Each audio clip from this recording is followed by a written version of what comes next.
반갑습니다. 반갑습니다. 예, 평화로 인사드리겠습니다. 평화.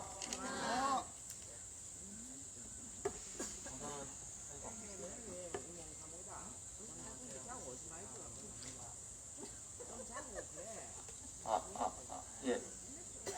오늘은 무슨 날이죠?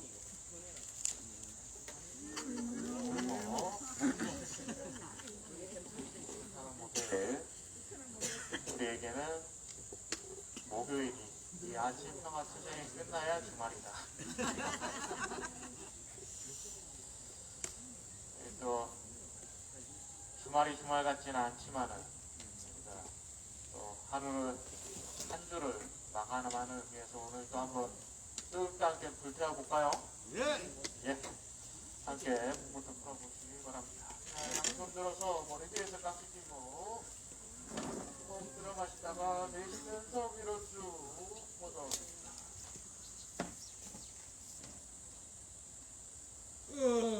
좋습니다. 내쉬고요.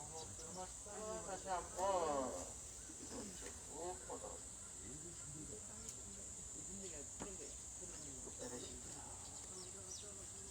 다시 한번 목 들어마시다가 내쉬면서 위로 쭉 뻗어올리고 그대로 왼쪽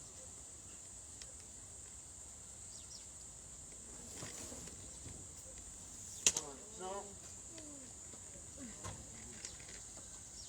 왼쪽 그대로 잠시 머물렀다가 오른쪽 머물렀다가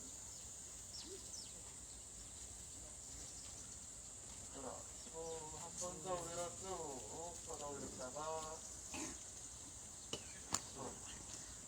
자, 다음은 허리를 풀어줄까요? 우리가 새벽에 일어나서 바로 왔기 때문에 다칠 수 있습니다. 우리 어제 손소리처럼 경찰이 안 챙겨줍니다. 스스로 챙겨야 돼요. 그러니까 자, 오른손 왼손 들어서 지금 앉으신 상태로 왼쪽 무릎, 오른쪽 무릎 잡으시고 오른쪽 무릎을 잡으시고 그대로 잡는 힘을 다리를 드실 때는 저만 드는 거예요. 저는 안 앉아있잖아요. 자, 왼손으로 오른쪽 무릎을 당기는 힘으로 그대로 뒤를 바라봅니다. 몸을 돌려서 뒤를 바라봅니다. 지그시 당기면서 허리를 풀어줍니다. 자, 풀어주시고요. 다시 한번 호흡 들여 마시다가 내쉬면서 밀면서 뒤를 바라보면서 지그시 끊임없이 이렇게 몸이 돌아간다라고 생각을 해보세요. 끊임없이 몸이 돌아간다. 이때 마음은 어깨나 머리가 아니라 허리 쪽에. 자, 돌아오고요. 자, 이번에 반대로 오른손으로 왼쪽 무릎 잡고 왼쪽 무릎 잡고 호흡 들여 마시다가 내쉬면서 돌려다. 이때 마음은 골반과 허리에 두고 그 허리와 골반에 오는 자극을 잘 느껴보세요. 자, 돌아오시고요. 다시 한번 호흡 들여 마시다가 내쉬면서 돌려줍니다. 지그시 돌려서 머물러 보세요. 자, 돌아오시고요. 양손 들어서 허리 뒤쪽에서 깍두긴 다음에 주먹 쥐고 주먹을 밑으로 내리는 힘으로 어깨를 활짝, 가슴을 활짝 열어줍니다.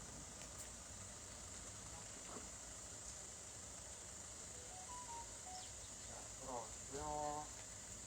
다시 한번 호흡 들어 마시다가 내쉬면서 어깨를 활짝 열어줍니다.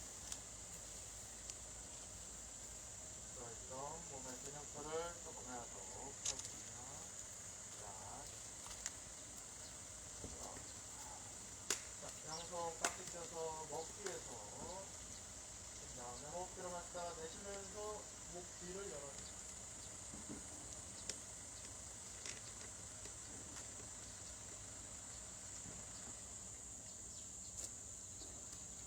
정면 바라보시고요. 호흡 들어 마시다가 내쉬면서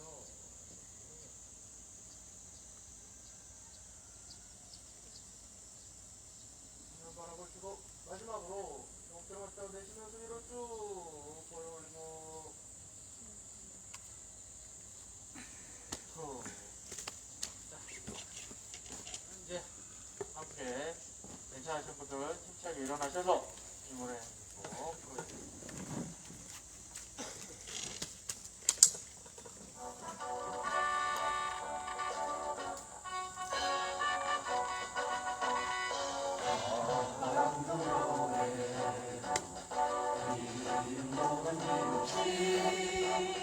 한평생 가다가 뜨거운 냄새 온지는 않대요. 이빨만 남겨 새날이 올 때까지 흔들리지 마라. 세월은 흘러가도 산천은 안다.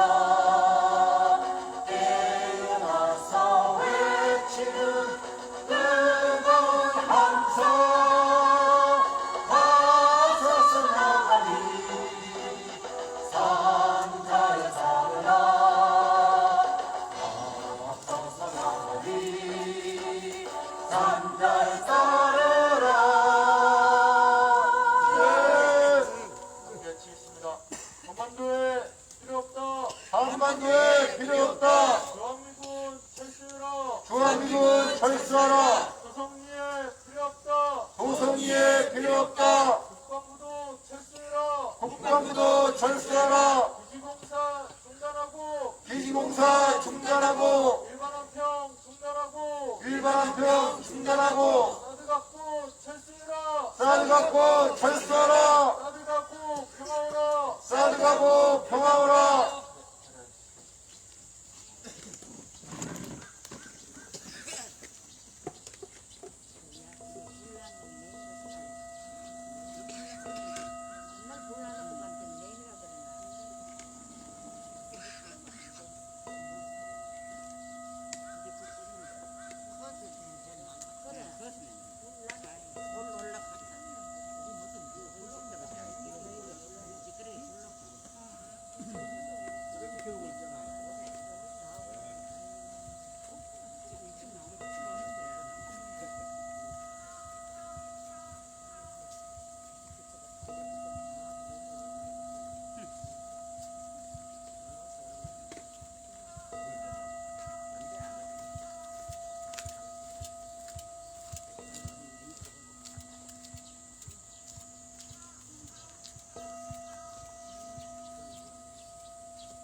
강인성님께서 보내주셨습니다. 법신부의 사안이시여 주소모와 간절히 원하옵니다. 내 손길 닿는 곳, 내 발길 머무는 곳, 내 음성 내 알이 트는 곳, 내 마음 향하는 곳마다 우리 모두 다 함께 성불대중 인연이 되었으리라. 조정의 평화를 간절한 마음과 기원합니다.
조정의 평화를 간절히 기도합니다. 은혜로운 법신부의 사안은 총성 없는 전쟁터에서 평화를 외쳐온 지 7년. 이제는 폭력이 일상이 되어버린 곳에서 자신과 우리의 평화를 위해 오늘도 담대히 한 걸음을 내딛는 성지인천 주민들과 평화시민들에게 위로와 평안을 주시옵소서. 우리는 다시 몸과 마음을 바르게 하고 불법사드 철거와 한반도 평화 그리고 세계 곳곳에서 폭력과 분쟁으로 고통을 겪는 모든 이들의 평화를 위해 간절히 기도합니다. 이런 법신부의 사안은 초대한 장사는 인간의 무지와 탐욕으로 오를 때 문명이 계시되 물질의 입을 펴니 정신을 기력하게 하시었고 이곳 소성리에 스나이신 정산 종사는 삼동윤리의 상생과 평화 하나의 세계를 영원하셨으니 스승님들의 가르침을 내가 서 있는 이 자리에서 실천할 것을 소원합니다. 또한 나와 우리의 평화를 이뤄줄 부처님은 또 다른 세계에 있는 누군가가 아닌 바로 옆에 있는 내 이웃과 동지 그리고 전국에서 우리에게 연대의 마음을 함께하고 있는 이들의 진정한 부처님임을 잊지 않고 함께 참평화를 만들어갈 것을 다짐합니다. 자비하신 법신부의 사안이 정확군 세력 세계 6일 총단방산제품 수억대를 자랑하면서도 미국의 무기를 대한민국에 배치시키기 위해 조정 내 수백 번의 경찰력을 동원하여 국민을 끌어내기 부끄러움을 알게 하시고 북한의 선제 타격을 운운하고 조정리의 사드 배치를 정상화하겠다며 갈등과 폭력으로 자신의 권력을 세우려는 이들이 부디 무기와 폭력으로는 평화를 구할 수 없음을 깨닫게 하시어 누군가를 심시키는 평화가 아닌 모두가 함께 행복하고 자신의 삶을 누릴 수 있는 진정한 평화의 길로 나서게 하소서. 또한 모든 만물은 하나로 연결되어 있으며 없어서는 살 수 없는 은혜의 관계의 문제가 더불어 살아가는 생체 운명으로 실천하는 이루게 하시며 일체 만물을 부처로 모시고 갈수록 평화로운 일상을 행복하게 하소서. 법신부의 사안인 평화를 간절히 기도합니다. 함께 기도 올리는 우리들의 평화가 소성리의 평화가 되게 하시고 소성리의 평화가 한반도와 더불어 폭력과 분쟁으로 고통받는 모든 이들의 평화가 되게 하소서. 간절한 마음과 일심으로 기원하옵나이다.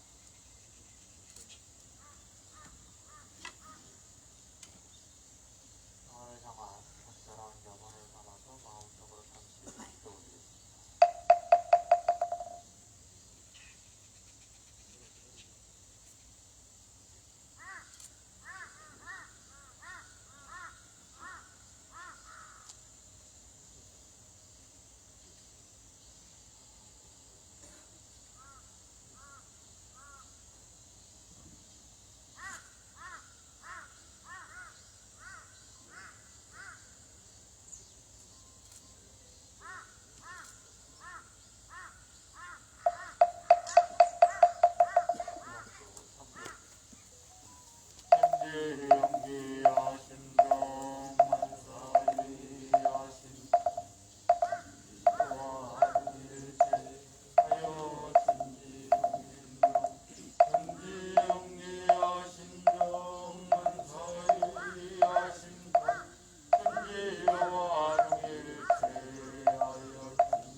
중남풍은 서북풍을 만나야 조화를 이루고 서북풍은 중남풍을 만나야 조화를 이루자.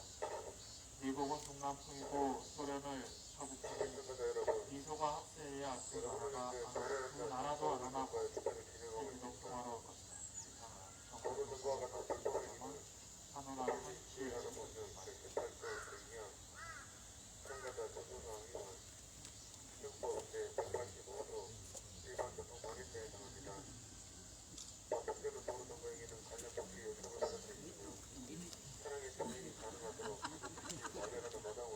진짜 많이 파는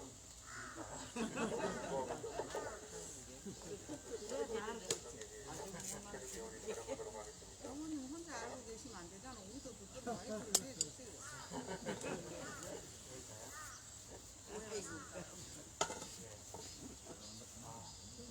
우리 몸에 정을 헤치고 뛰어넘어 이 자리에 온몸에 불병이 들어있는 분이에요. 그럼에도 불구하고 매일 새벽마다 그 새벽에 일어나셔서 기사 올리고 그 기사 올리자마자 소정리로 항상 달려오신 시작부터 오늘날까지 함께 하고 이제는 시민까지 되신 우리 두 분을 한번 모셔봤으면 좋겠습니다. 우리 박성민 자문위원님 모시겠습니다. 큰 박수로 큰 박수로 모두가 해주세요.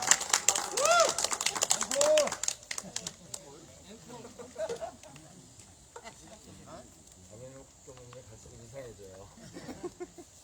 뭐 디스크도 있고 뭐. 허리 사람 앉으면 더 힘들어요. 뭐 목 디스크도 있고 그래서 어제는 못 나왔습니다. 그래서 어저께 하루 종일 누워갖고 뒹굴뒹굴하면서 뉴스를 보는데 뉴스를 열심히 보면 일찍 죽겠더라고.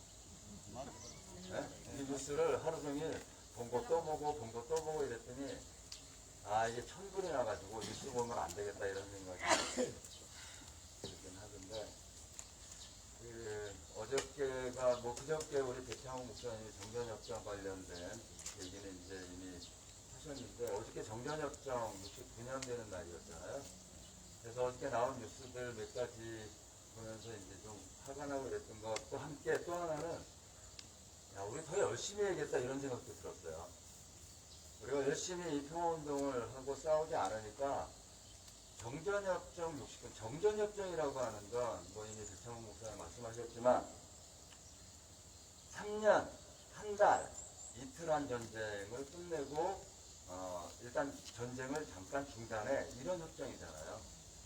뭐 그 협정 자체가 이제 굉장히 얘기하신 대로 솔직한 한 건 정도로 세부적인 내용들을 다 담고 있긴 한데 다시 얘기하면 총을 쏘는 전투 행위를 잠깐 중지하는 거예요.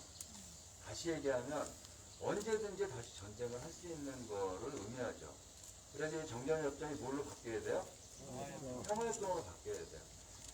지구 인류상 나라 간에 아니면 한 국가 안에서 정부군하고 반군이 싸우고 나중에 이 전쟁을 종식하고 평화협정을 체결해요. 예멘 같은 경우도 그랬고 많은 나라들이 전쟁 이후에 이제 전쟁은 안 돼. 앞으로는 평화롭게 살아야 돼. 해서 체결한 게 평화협정인데 유독 한국전쟁이 끝난 우리만 평화협정으로까지 못 나오고 있는 거예요. 여기에 이제 그게 안 된 이유는 이제 화요일날 얘기를 해줬으니까 생략하겠습니다. 정전 상태라고 하는 건 지난 69년, 70년 동안 한국 민중 옥죄는 수단이 되기도 했어요. 언제 북이 쳐내려올지 모르는데 노동자들이 임금 인상 요구하면 무슨 임금 인상을 요구해? 이러고 탄압할 수 있었죠. 그리고 분단 이후에 반공 국가를 만든 다음에 평화와 통일을 얘기하면 다 때려잡을 수 있었어요. 국가보안법으로. 이렇게 이제 진행해왔던 이런 정전협정이 69년까지 왔다고 하는 건 지구상에 없는 일이잖아요. 인류사에 없는 일이라고. 그러면 69년 정전협정 기념일에 가장 많이 얘기해야 되는 단어가 뭐예요?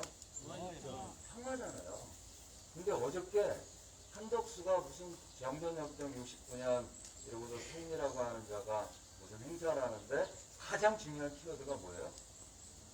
한미동맹이야. 다시 전쟁을 준비하자고 하는 동맹을 강화하는 것만이 살 길이라고 하는 이런 얘기 뉴스를 보는데 천불이 안 나요. 한편으로는 야 우리가 그동안 열심히 싸웠는데 아직 그게 우리 사회에 중요한 의제로 우리가 꼭 실현해야 될 과제로 못 만들고 있구나 이런 반성도 한편으로 들더라고요.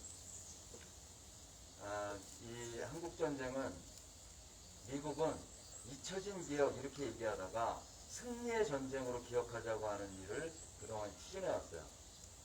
기사를 쭉 이제 오늘 기사를 보면 2004년부터 워싱턴에서 1.4km 떨어지는데 한국전쟁에서 희생당한 사람들의 추모, 공원과 이 비를 만들려고 하는 계획을 이제 만들었는데 미국 정부에서 이걸 이제 안 된다고 한 거예요. 왜냐하면 돈도 많이 들고 부지 문제도 있고 어렵다 이래갖고 이제 하다가 2016년에 이제 상원까지 통과가 돼서 이제 그걸 만들기로 했는데 가장 큰 난관이 뭐였냐면 추모비에 43,808명이라고 하는 한국전쟁에 참가했던 군인과 카츄샤 이래서 이제 죽었던 희생된 사람들의 뭐 미군 군인들이죠.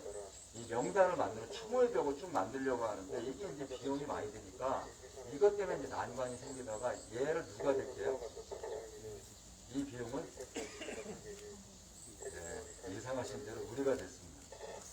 274억 원의 이 돈을 2020년에 문재인 정부 때 대기를 해서 266억 원을 보훈처가 되고 나머지는 국민성금, 뭐 재향군인에 이렇게 해서 이제 돈 걷어가지고 나머지 8억 모아가지고 274억 전액을 한국이 냈더라고요. 그래갖고 이제 엊그제 이거를 개막식을 했어요. 멋있게 만들었구나. 그래서 오늘 모든 신문 기사에 그 사진들이 다 올라갔어요. 네? 그래서 저는 이제 든 생각이 백창훈 목사님도 여러 번 얘기했지만 그놈의 미국 보훈론 갚아도 100번은 갚았을 건데 끊임없이 저걸 강요하는 거예요. 분단이라고 하는 이 조건 때문에 끊임없이 강요해요. 희생을 강요하고 사드 배치안과 관련해서 희생을 감당해라 니들 안보가 중요하니까 이렇게 이제 강요하는 건 이 정전 협정을 끝내고 이걸 뛰어넘어서 평화협정으로 나가야 될 이런 과제가 훨씬 더 절박하다고 하는 걸 세상 69년 맞는 정전협정이래 생각했습니다. 그래서 지난주에 우리가 평평사에서 하는 평화혁신마당 평화협정을 체결하자고 하는 14년 동안의 이런 활동을 주로 젊은 친구들이 중심에 서서 앞으로의 우리 평화를 어떻게 만들 건지 이런 결의들을 우리가 이제 함께 했던 건 그만큼 한반도의 평화 문제는 사드 철거와 한반도 평화를 위해 싸우는 이 싸움과 하나로 돼 있고 반드시 실현해야 될 과제라고 하는 그런 생각이 이렇게 많이 들었어요. 중국에서 어저께 처음으로 외교부 대변인이 문재인 정부의 산불정책 폐기와 관련된 입장을 공식 내놨습니다. 문재인 정부에서 산불정책은 뭔지 아시죠? 사드 추가 배치 안 한다. 그 다음에 한미일 군사동맹 추가 안 한다. 그 다음에 미국의 MD 참여에 참여하지 않는다 한국은 이게 이제 산불정책이에요. 이런다. 이거를 윤석열은 다 폐기해서 이미 공약으로 사드 추가 배치 얘기했고 군사훈련 강화해서 그리고 아직 한일 역사적인 문제가 하나도 해결되지 않았는데 오히려 훨씬 더 매달리면서 이 한일 관계를 개선하려고 하는 목표는 미국이 추구하는, 미국이 요구하는 한미일 동맹에 한 발 더 나가기 위한 이런 이제 행보를 지금 하고 있는 거죠. 그래서 미국 외교부 대변인이 사드 추가 배치를 포함해서 문재인 정부가 얘기했던 한국 정책을 지켜야 된다고 하는 얘기를 강조했고 이거에 대해서 우리나라 외교부는 문재인 정부가 전 정권이 한 거지만 그걸 지켜야 될 의무는 없다. 이제 이딴 소리를 지금 하고 있는 거예요. 이건 국가 간에 사실은 기본 외교적으로 약속하고 얘기했던 거에 대해서 이제 뒤집는 이런 일들까지 이제 하는 거예요. 또 하나 기사는 그 지난번에도 한번 어떤 말씀드렸는데 칩 4동맹 뭐 이런 거 들어보셨죠? 반도체 동맹 만들고 막 이런 거. 지금 오늘 신문에도 보니까 미중 대결 속에 이게 이제 경제 위기가 점점 심해지는데 우리나라는 중국 의존도가 훨씬 더 높대요. 근데 앞으로 경제를 선도하게 될 반도체나 그 다음에 전기차 배터리나 이거 다 어디로 가게 됐어요? 다 미국으로 가게 됐어요. 전기차 배터리만 해도 작년에 문재인이 5월 달에 한미 정상회담에서 전기차 배터리를 미국에 이제 해서 그 우리나라 기업들 동원해가지고 44조 투자하기로 약속하고 삼성이 이제 미국에다가 지금 공장 만들겠다고 막 이렇게 이제 하잖아요. 근데 재작년에 통계를 보면 중국에서 전기차 팔린 게 128만 대요. 미국은 26만 대. 그럼 어디로 가야 돼요, 우리는? 중국 가야죠, 당연히. 그리고 그 정도의 기술력을 우리가 갖고 있기 때문에 중국에 투자하고 아니면 국내에 투자해야지. 그 정도를 국내에 투자하면 22조로 삼성이 국내에 투자하면 고용 인원이 18만 명 들어요. 연관 산업까지 하면 50만 명이 있는데요. 그럼 당연히 국가 경제나 국가의 도를 위해서는 어디로 가야 돼요? 중국 시장을 개척하거나 아니면 우리나라에나 만들어서 우리나라 고용 창출은 그렇지 않아도 어려운데. 근데 이제 반도체가 안 들어가는 데가 없는데 이 반도체조차도 미국 그래서 SK가 29조 원 투자한대요. 그러니까 바이든이 조, 굿 이러고 얘기하는데 그 CPO를 조라고 부르나 봐 바이든은. 지가 조 바이든이니까 모든 게 다 조인가 봐. 그래갖고 하여튼 CPO 굿 이러고 얘기했는데 이 경제도 지금 사실은 이제 엉망이라기보다 국제정석, 국제질서와 한국 경제 발전을 위해서 중요하고 올바른 선택이라기보다 미국 포괄동맹이라고 하는 경제동맹이라고 하는 이름 아래 미국에 줄대고 그쪽으로 가고 있는 거예요. 국내 경제 어떻게 되는 거 관심 없는 것 같아요. 대통령이 아닌 것 같다는 거예요. 대통령이면 적어도 내부 총질하는 이게 없어져서 당이 편안해졌다 이런 거를 문자질할 수 없는 거예요. 그런 거 아니에요? 대통령이 뭐 하는 건지 잘 모르는 것 같아요. 처음 해보니까. 그래서 또 하게? 처음 해봤을 때부터 또 이렇게 이러면 이건 비교제 안 됩니다. 그래서 오늘 여기 이제 마무리 해보면 평화협정 체결이라고 하는 저는 평화협정만이 전쟁을 종식하고 평화를 공고히 할 수 있는 유일한 방법이라고 생각해요. 저거 말고 다른 거 있으면 좀 그거 할 거야. 근데 현재 인류가 발견한 건 전쟁을 종식하고 정말 평화를 특히 우리 같은 경우 분단을 뛰어넘어서 그 평화를 디딤돌로 통일까지 이루어야 되는 굉장히 큰 과제를 갖고 있다고 하는 측면에서 평화협정 체결이라고 하는 것이 현재 우리가 싸우고 있는 사드를 철거하고 한반도의 평화를 실현하려고 하는 이 싸움과 맥이 닿아 있는 거고 그 싸움의 한복판에 우리가 서 있다고 하는 그런 자신감 그리고 아까 처음 말씀드린 대로 더 열심히 해야지 내년 70년 정전협정에는 신문기사들이 그리고 언론이 그리고 정부가 이제야말로 평화를 해야 될까 이런 얘기를 하도록 밀고 압박하고 싸워야 되지 않겠습니까? 동의하시죠? 네. 뭐 외치고 마무리. 사드 뽑고 평화 심자. 사드 뽑고 평화 심자. 사드 뽑고 평화로. 사드 뽑고 평화로. 평화협정 체결하자. 평화협정 체결하자. 네, 감사합니다. 두 번은 안 됩니다. 지금도 놀랍겠지만 저도 깜짝깜짝 놀라요. 계산할 때마다 아직 100일도 안 됐다는 거. 깜짝깜짝 놀랍니다. 아직 윤석열 대통령 된 지 100일도 안 됐습니다. 그래서 두 번은 안 됩니다. 어제 이야기를 하다가 이제 못했었는데 백창원 목사님이 이제 정전협정 그 말씀을 해주셔서 저도 이제 정전협정 그런 내용들이 있었나 하고서 이제 좀 잠시 찾아봤는데 이런 내용을 찾았어요. 전전협정 13항에 이런 내용이 있습니다. 한국 경해로부터 증원하는 작전 비행기, 장갑 차량, 무기 및 탄약을 들여오는 것을 정지한다. 그리고 정전협정은 이제 2조에서는 중립국 감독위원회를 구성하여 정전협정에 준수하는지 감시하도록 되어 있다. 그러니까 한국 이제 정쟁을 이제 중단을 하면서 더 이상 외교부터 무기를 들여와서 무기 증강을 하지 말자라는 내용입니다.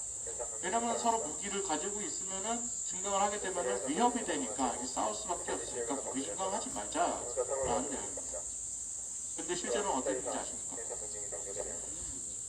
전쟁협정 체결된 지 4일 만에 미국이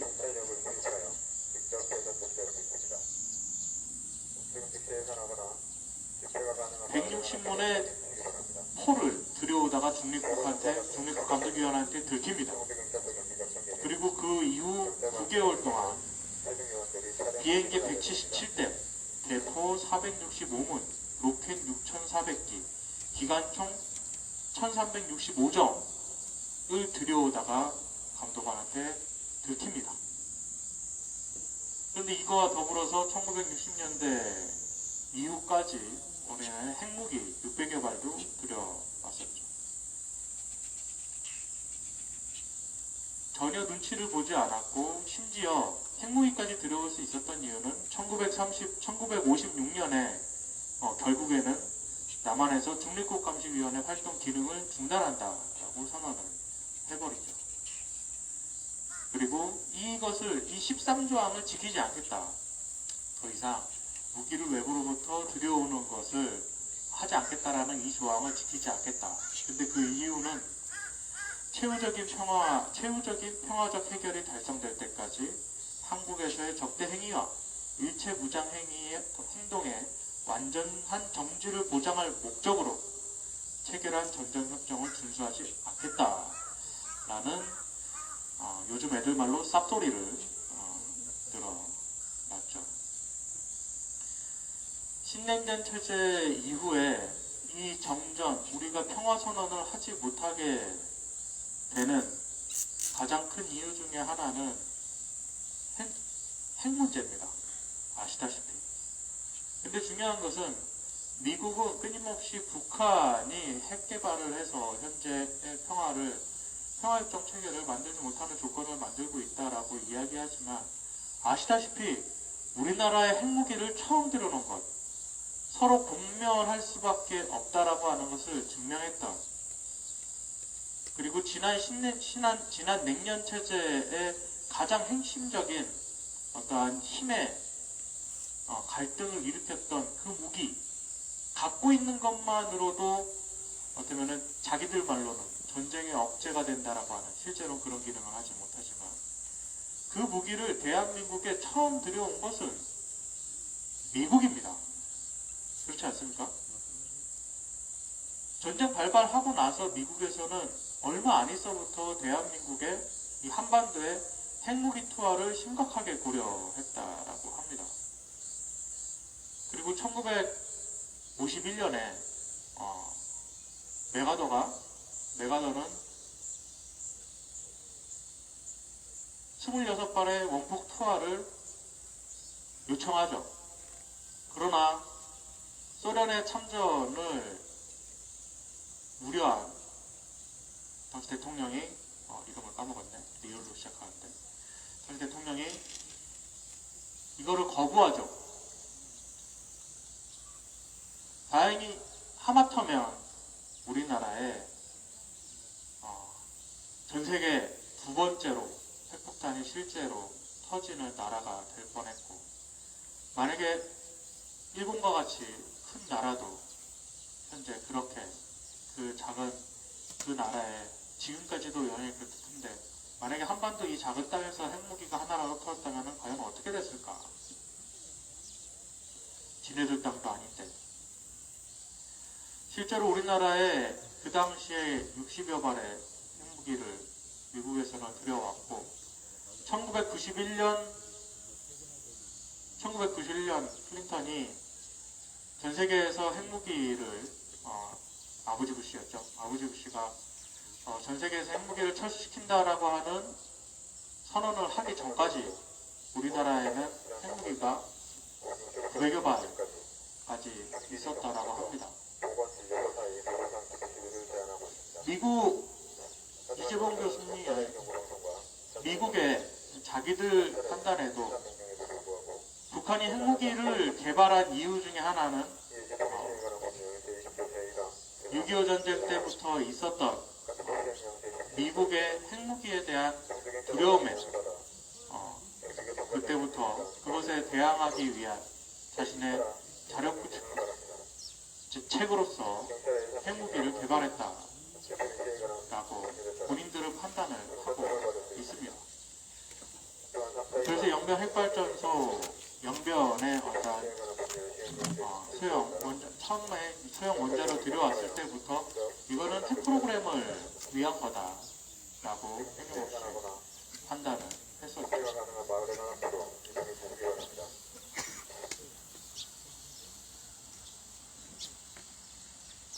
실제로 이 69년에 이 비정상적인 정전체제가 끝낼 수 있는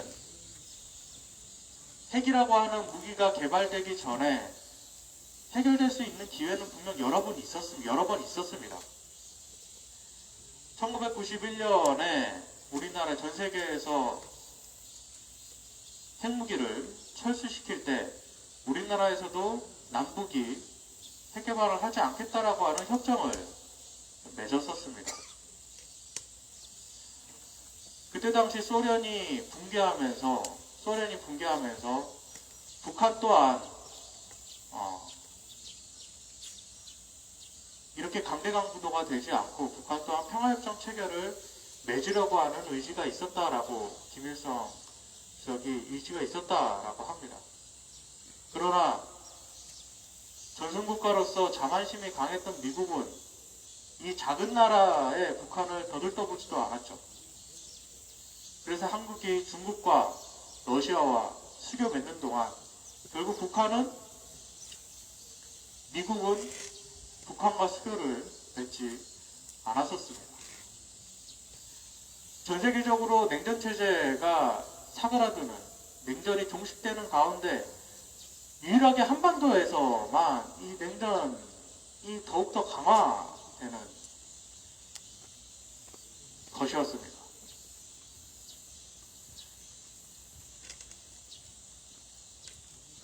원자력안전위원회에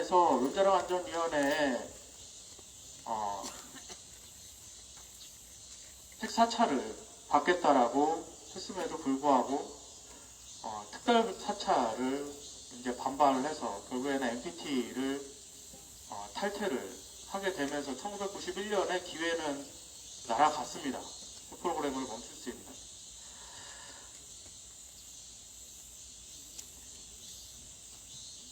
그리고 그 이후에도 분명 여러 번의 기회가 있었습니다.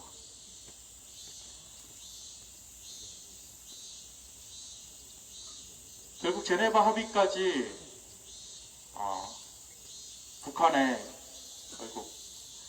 북한의 영변시설을 폐기하고 그리고 미국에서는 경수로 아니요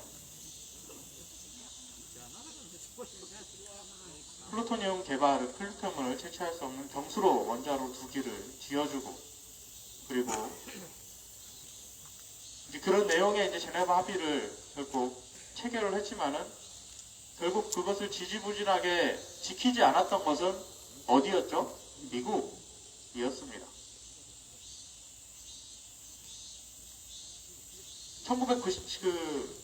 맺고 나서 7년여의 시간이 제네바 합의를 맺고 나서 7년여의 시간이 지난 동안은 터파기도 하지를 않았다고 그래요.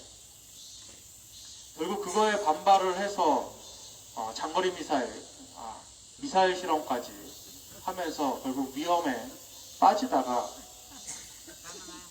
결국 클린턴 정부가 정권을 빼앗기면서 정말로 가장 큰 기회를 미국이 날려먹었죠. 그리고 우리가 직접 가장 최근에 경험했던 하노이 정상회담, 그때 당시도 결국 트럼프의 자신의 개인적 욕심에 결국 그 하노이 정상회담을 날린 것 아니겠습니까? 그때 당시 현재 이번에 주한 영국 대사로 현재 대사가 최근까지 북한 주재 대사였다라고 하더라고요. 그래서 북한의 일상을 찍어서 전 세계에 알리는 그러한 역할을 많이 했다라고 하는데, 그때 당시 하노이 정상회담이 결렬될 당시에 이야기를 하는데, 함께 자신의 공간에 일하는 직원들도, 그리고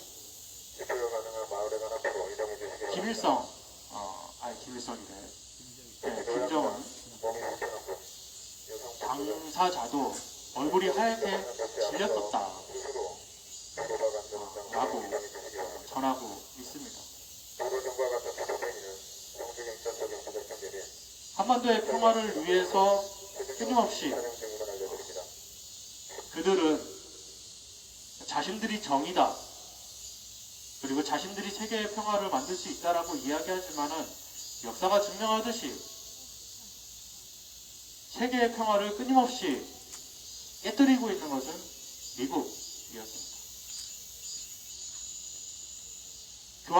교황께서도 이야기하신 것처럼 현재 러시아가 일으킨 우크라이나 전쟁의 그 발발의 원인을 제공한 것은 미국이었습니다. 오늘 본문에서 정산종사님께서 미국을 동남풍이라고 표현을 하셨고, 소련을 서북풍이라고 표현을 하셨습니다. 동남풍은 여름에 부는 바람이고, 서북풍은 겨울에 부는 바람입니다. 상징적으로 동남풍, 여름에 이 사람의 생기를, 모든 생명의 생기를 살리는 동남풍이 뭔가 따뜻하고, 아니면 모양이 알러지 있어, 절로 가. 따뜻하고 그럴 것 같지만은 실제로 따뜻한 바람만 있어서는 지구가 생명이 생존할 수 없습니다. 뭔가 여름만 되고 봄만 있으면은 전 세계의 생명이 잘 살 것 같지만은 현재 이 따뜻한 바람이 결국 문제가 돼서 기후변화의 문제가 되고 있는 걸 아니겠습니까? 그렇기 때문에 동남풍과 뭔가 안 좋아 보일 것 같지만은 실제로 이 세계를 유지하는 것은 동남풍과 서북풍이 조화를 이루어서 현재 세계를 유지하고 있는 것입니다. 미국이 자신이 정이고 자신이 평화를 만들고 전 세계에 윤기를 흐르게 한다 라고 이야기하지만은 그것은 거짓일 수밖에 없고 그렇게 될 수도 없습니다. 현재 아까 전에 우리 장훈위원님께서 얘기하신 것처럼 나 혼자 살려고 현재 경제 전쟁을 벌이고 있는 핵심, 우리끼리 시장을 마련하자라고 하는 이 미국의 이야기가 얼마만큼 허황된 얘기인지를 우리는 알고 있습니다. 그리고 그로 인해서 그 가장 앞에 천병으로 서고 있는 이 대한민국 정부가 얼마만큼 어리석은 일인지도 알고 있습니다.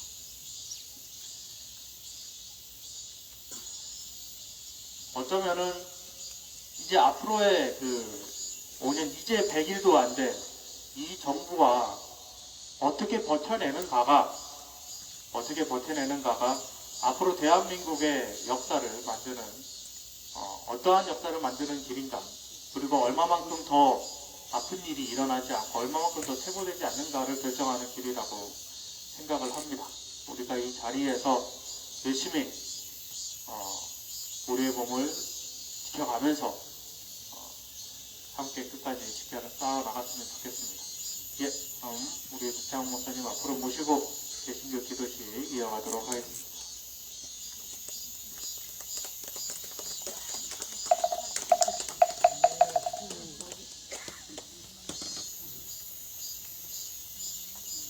안녕하세요. 좋은 아침입니다. 성서 읽겠습니다. 예레미야서입니다. 나의 백성 가운데는 흉악한 사람들이 있어서 마치 새 잡는 사냥꾼처럼 허리를 굽히고 숨어 엎드리고 수많은 곳에 덫을 놓아 사람을 잡는다. 조롱의 새를 가득히 잡아 놓듯이 그들은 남을 속여서 빼앗은 재물로 자기들의 집을 가득 채워 놓았다. 그렇게 해서 그들은 세도를 부리고 벼락부자가 되었다. 그들은 피둥피둥 살이 찌고 팔에서 윤기가 돈다. 악한 짓은 어느 것 하나 못하는 것이 없고 자기들의 입속만 채운다. 고아의 억울한 사정을 올바르게 재판하지도 않고 가난한 사람들의 권리를 지켜주는 공정한 판결도 하지 않는다. 이런 일들을 내가 벌하지 않을 수 있겠느냐? 나 주의 말이다. 이러한 백성에게 내가 보복하지 않을 수 있겠느냐? 지금 이 나라에서는 놀랍고도 끔찍스러운 일들이 일어나고 있다.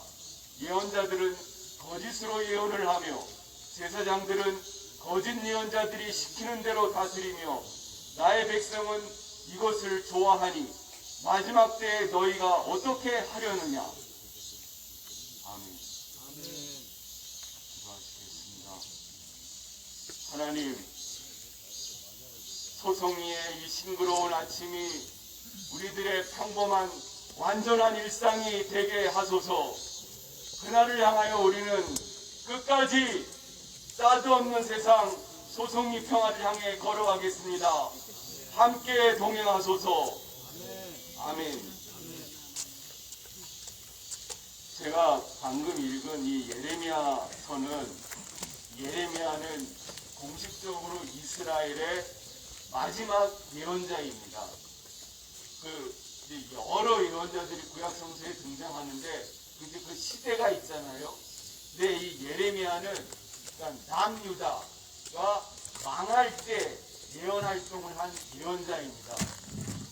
이스라엘도 우리나라처럼 남북으로 분열이 됐었는데 북왕국은 기원전 722년 아시리아 제국에 망하고 그리고 한 120여 년이 지나고 기원전 587년에 남유다가 망하는데 그때 예언 활동을 한 예언자가 바로 예레미야입니다. 이 예레미야는 참 별명이 많은데 무엇보다도 기운의 예언자라는 별명이 있어요. 왜냐하면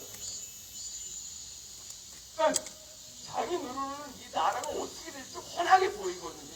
그래서 그것을 지금 얘기하고 있어요. 여기도 보시면 이 땅에는 지금 이 나라에서는 놀랍고도 끔찍스러운 일들이 일어나고 있다. 이 세 번역은 이렇게 놀랍고도 끔찍스러운 일이라고 말했는데 개역 성경에는 뭐라고 되어 있냐면 이 땅에 기괴하고 놀라운 일이 일어나고 있다고 말합니다.